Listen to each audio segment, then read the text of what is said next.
Hello दोस्तों, welcome back to our little point. मैं सुन गुप्ता। इस वीडियो में आपसे बात करने वाला हूं दोस्तों कि इस बार जो मेरिट है वो कैसा रहने के चांसेस हैं।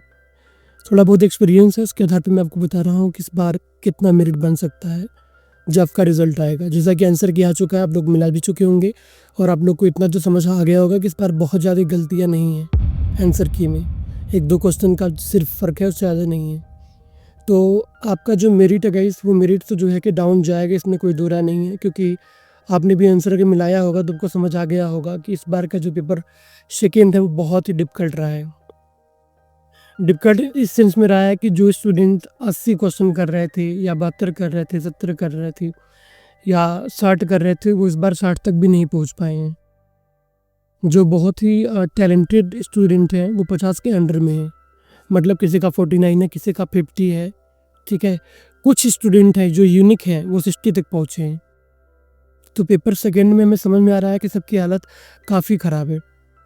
अब जहाँ तो पेपर फर्स्ट की बात है, तो पेपर फर्स्ट कुछ लोग के लिए बहुत ही आसान रहा है, ख़ासकर जिनका मैथमेटिक्स, रीजनिंग, डीआई सही है।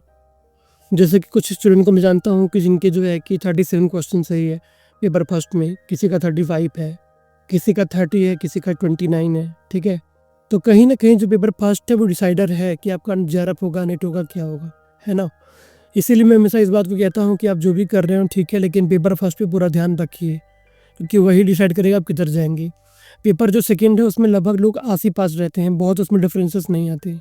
लेकिन जो पेपर फर्स्ट है उसमें बहुत बड़ा डिफरेंस आप जो है क्रिएट कर सकते हैं। अगर कोई स्टूडेंट जो है कि पेपर फर्स्ट में ही 35 प्लस कर गया, तो उसने एक डिफरेंस क्रिएट कर दिया है पहले ही, कम से कम 15 क्वेश्चन कम,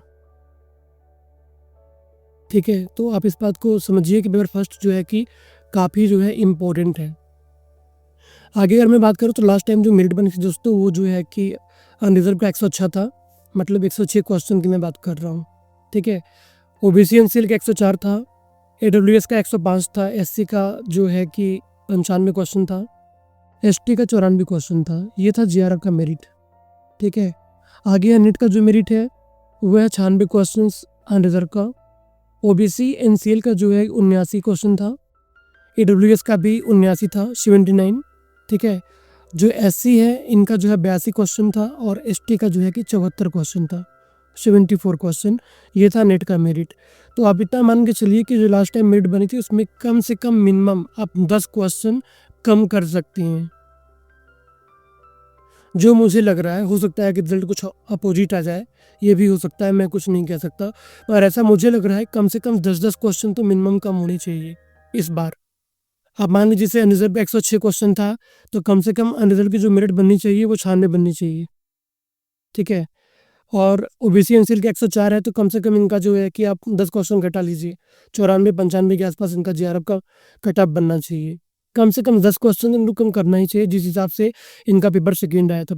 इस बार इन लोगों ने जो सेकेंड पेपर पूछा है, आप उसको उठा के देख लीजिए, पिछले 20 साल के पेपर में ऐसा पेपर कभी सेट नहीं हुआ है, ठीक है।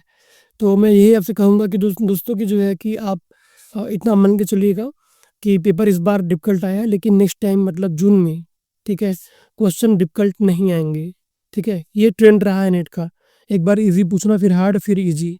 तो इस बार जो है कि पेपर सेकंड ईज़ी आने के चांसेस रहेंगे। तो आप लोग जो है कि पूरी कोशिश करिए कि अच्छे से किताबों को पढ़ें, सारा कुछ रिवाइज़ करें। हालाँकि क्वेश्चन पेपर से क्वेश्चंस नहीं पूछे जा रहे हैं या बहुत कम पूछे जा रहे हैं, लेकिन फिर भी क्वेश्चन देखना ज़रूरी है, उससे कॉन्फिडेंस बढ़ता है। उम्मीद है कि थोड़ी बहुत आपको इन्फॉर्मेशन मिला होगा। मिलता हूँ अगली वीडियो में।